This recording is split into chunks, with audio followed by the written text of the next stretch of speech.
Hello everybody, you may not know me but I'm Beno. I've decided to complete a challenge where I play generations 1 through to 8 of Pokemon using a Hardcore Nuzlocke rule set. The rules are, if a Pokemon faints it is considered dead and therefore must be released. I can only catch the first unique Pokemon on each route. I must play the game in set mode. No items are to be used in battle. No over-leveling and no legendaries. With that in mind, let's get right into the episode. Pokemon Red starts off in Pallet Town, where we are given a starter Pokemon from Professor Oak. We have a choice of 3 Pokemon, Bulbasaur, Charmander, and Squirtle. As this is a Hardcore Nuzlocke, we have a finite pool of Pokemon that we are going to catch throughout the run, and this means this starter is critical. I chose Bulbasaur. Charmander is by far the most difficult to run. Its early game, learn set leaves a lot to be desired, and the first 2 gym leaders, Brock and Misty, counter Charmander really well. There is a compelling argument for picking Squirtle. He is a water type who is good against Brock and is neutral against Misty. However, there are many good water type Pokemon such as Starmie, Lapras, and Gyarados, and finally, Bulbasaur is 4 times effective against Brock. It is also 2 times effective against Misty. It is positioned extremely well in the early game and therefore that is why I have picked Bulbasaur.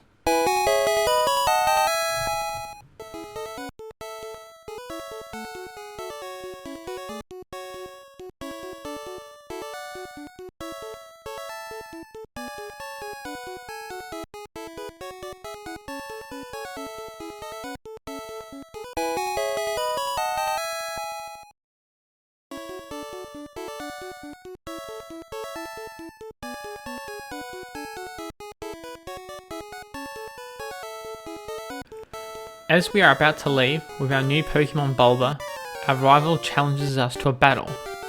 This is a really tough fight.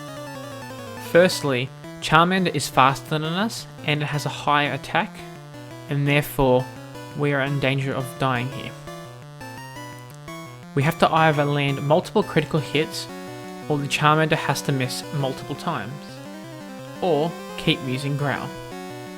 Luckily, the third option happened. The Charmander growled many times during this fight.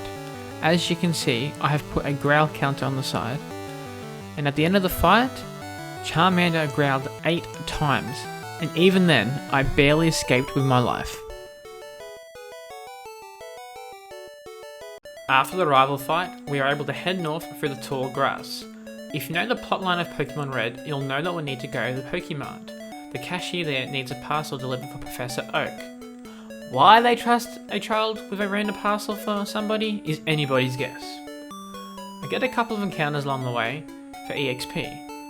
I do not have Pokeballs yet, so the Nuzlocke rules on encounters do not apply yet. We then go back to Professor Oak's lab where he gives us the Pokédex. Then we are able to head back to Viridian City. We can go to the Pokemart now, and we can buy some Pokeballs. From this point on, once we receive the Pokeballs, the Hardcore Nuzlocke rules start.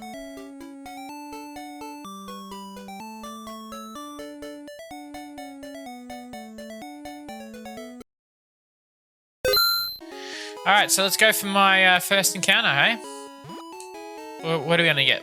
A Rattata or a Pidgey? They're the options. Pidgey's fine. I'd probably prefer Rattata, but I'm gonna get it at some point. Although that's a level 4, so that's less grinding, but it's gonna do a lot of damage to me now. Fun fact, this does not do that much damage because Gust in Generation 1 is actually a normal type move exclusive to Pidgey, and therefore this does not do super effective damage. Really good. I'm not going for another hit on it because if I do, I risk killing it to a crit. Very good stuff. Alrighty, Nidoran Mail, Nidoran Mail, Nidoran Mail, Nidoran Mail. Let's go! Alright, we got pretty much identical encounters to the previous start, which is good. Good. Please don't crit here. Okay. As long as this catches it, I'm good. Alright, we have Nidoran Mail. The theme of this game you're going to see is we're going to do a lot of grinding, and the grinding starts from this point.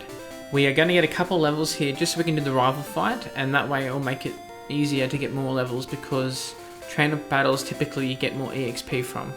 A few moments later. Oh shit. Okay, I'm not grinding it. That Spearow is actually quite scary. After that close encounter with the Spearow and some grinding, we fight our rival Blue again. He leads with a Pidgey, who only uses Gust. We take him out with half her HP. He then brings out a Charmander, who only growls, and therefore we claim an easy victory. From this point until Brock's gym, the game is extremely uneventful. It is mostly some grinding, catching a couple of wild Pokemon encounters, and fighting some bug catchers in Viridian Forest. If you enjoyed the content, please subscribe to the YouTube channel, click on the bell icon to be reminded of new videos, and to check out my Twitch channel, twitch.tv/I'm where these runs are streamed live. I will be video editing the Twitch stream runs as I go. The aim for the videos are for them to be short and concise and leave the interesting pieces of content for the viewers, so you have a history of what happens during my run without losing any of the quality and story.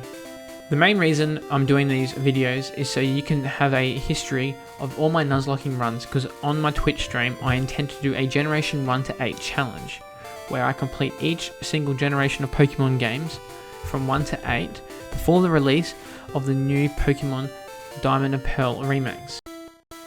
I forgot to stock up on Pokeballs when I was in Viridian City, and therefore I didn't have any Pokeballs left for the Kakuna except for one, and it missed, and therefore I lose that encounter. Alrighty. So Brock leads with a Geodude that has Defense, Kill, and Tackle, and then he has a Onix that has Bind,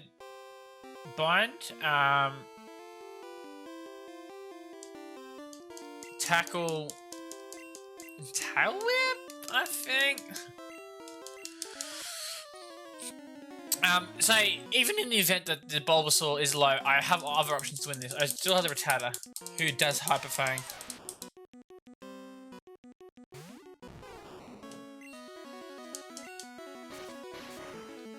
Now this is 4 times effective, so I'm pretty sure this is just one shot, because both of Brock's Pokemon are both rock and ground, both are weak to grass, so they're 4 times effective. I am slower though. So 5, so 10's on a crit, and that's Brock. This is how it was meant to go.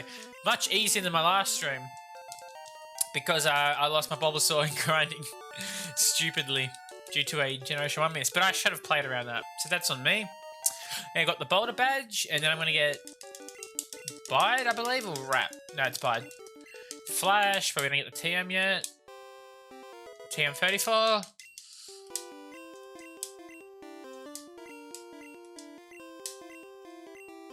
Bide, yep. Onix loans Bide, so that's why I gives it to you. And alright, that is Brock completed. And that's the end of this episode. And next episode we'll be going through Misty's gym, doing another rival fight, and Lieutenant Surge. Thank you for watching.